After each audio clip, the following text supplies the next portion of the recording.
Tingnan ako ng yelo niya eh. Nilalagay niya sa bulaklak niya.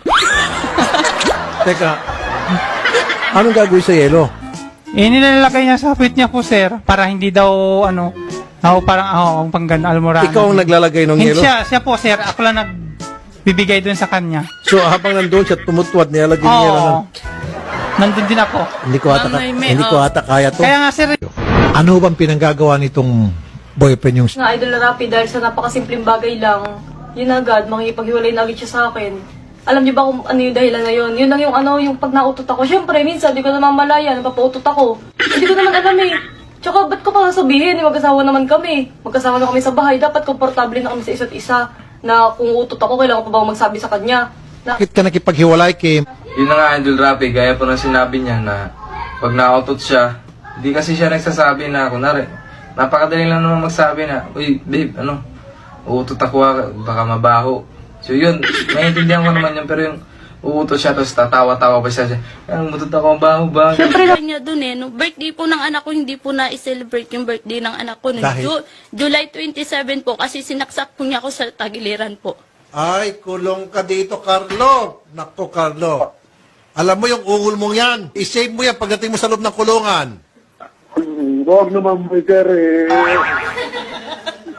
Huwag naman po, sir. Kasi pagdating doon sa loob ng kulungan, nananaksak ka pala ng girlfriend mo. Pagdating doon, papahirang ka. Ay, sir. Huwag naman, Ha? Pang wet look ulitan. Para maging wet look ka.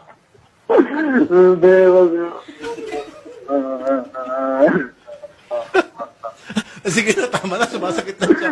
Huwag naman, please naman, be. Ha? Ano? Please naman. Told to the lady before you Okay. O, that she faked her pregnancy. She faked her pregnancy. Yes, So, paano lumabas yung bata kung peke? she told me that she is pregnant September 2016, and when April comes, when we decided to have ultrasound, OMG! yes, it's only 4 months. My gosh. I didn't know that. Now I know. Then after that, I don't want to let go of the both of them, so I decided to Tagalogin mo. ano? Ano? Bakit di ba pwedeng mag-English? Nahirapan ka kasi. That's fine. That's fine, di ba? Yes, go on. Ayaw mo bang malaman nila na pineke mo yung pagbubuntis mo? Hindi, nahirapan ka lang mag-English. Okay. Sir, kanina pa dumudugo yung ilong ko eh. That's fine, sir. So, Tagalogin na natin. So, dumating na sa puntong niloko mo ako sa pagbubuntis mo. Okay. Yun. And then, I was shocked na kabuhanan mo pero 4 months pa. Wala eh. Magaling siguro. Magaling din naman ako. Driver ako, di ba? Shit love. Pero shit lover. Magaling siya. Kumusta naman yung sex life Okay ninyo? naman po. A week. 3 times a week eh. Malakas po. Malakas pa pong kumapit eh. Pag sarap na, siyempre, pag kapit na gano'n, ang lalaki pa naman ng kuko diyan sa... Sumisigaw. Opo, sumisigaw pa. Umaulog. Ako! Sabi niya.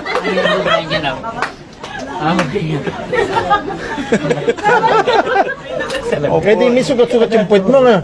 Papakita ko po. Oh!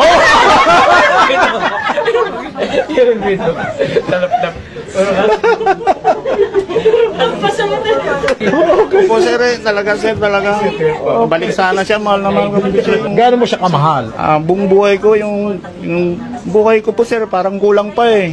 Gusto ko, buong buo pa, pati kaluluwa ko, ibigay ko na po, sir eh. Uy. Kami, ganun na mangyari.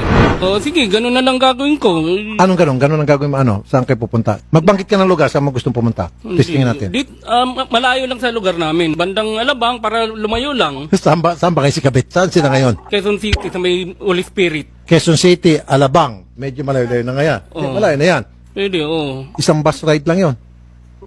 Oh, Quezon City? Oo. Pero kung hindi ko na may tuturo eh. Isang bus lang eh. Siyempre. Hindi mo sasabihin kung saan. Oo. Para hindi mapunta ni Kabe.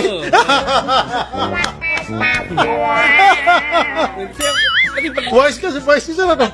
Oo. Pautak sir. Hindi, inaan ko lang siya. Oo nga naman, kasi pag Hindi, nalaman ni inaan ko lang Kabit, siya, yung pupunta na siya. inaan ko lang siya para Oh.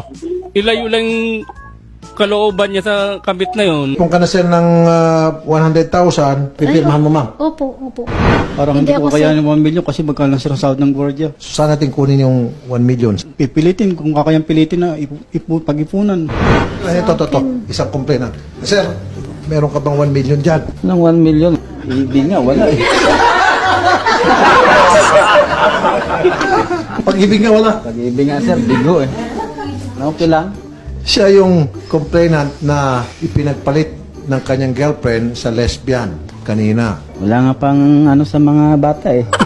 Okay, 1 million pa. Million. She was here. So many netizens were bashing you.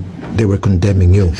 What you've done to her. They believed her statement. Now, would you like to say something? Make a message to our viewers. Mga kababayan ko, hindi po ako narito. You can say in English kasi para maintindihan din ni ano.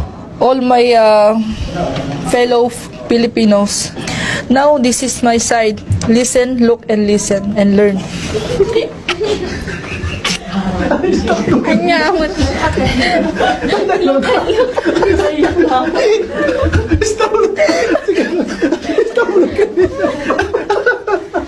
Okay. Sige, okay lang yan. Okay. Tagalog na lang pala. Tagalogin mo lang sa mga kababayan naman natin pala to. Sige. Huwag na stop, look, and listen. Ano yung trend? Parating ng PNR. Okay, sige. Ulit, tuloy lang. Tuloy lang. Sige, Tagalog na lang sa mga kababayan. Sandali lang. Hindi talaga lubos maisip na bakit ginawa sa akin. Okay, sir.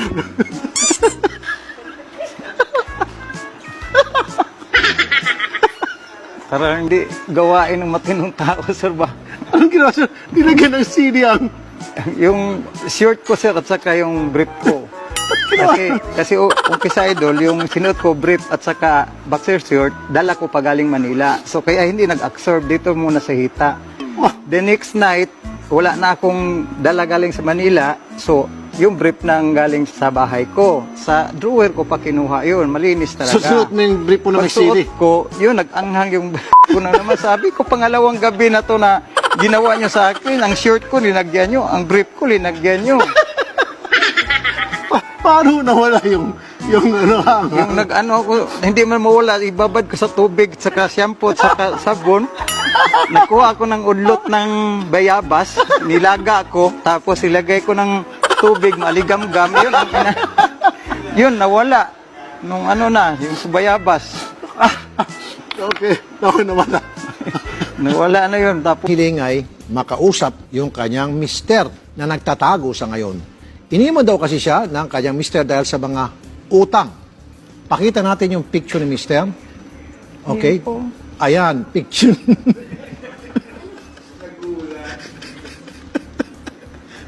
Okay.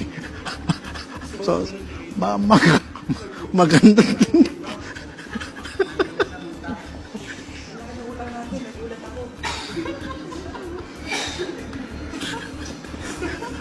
Picture yan, no?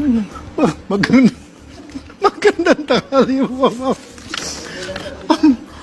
Magandang tanghali mo. Sino nagbigay ng picture na yan? Ako po.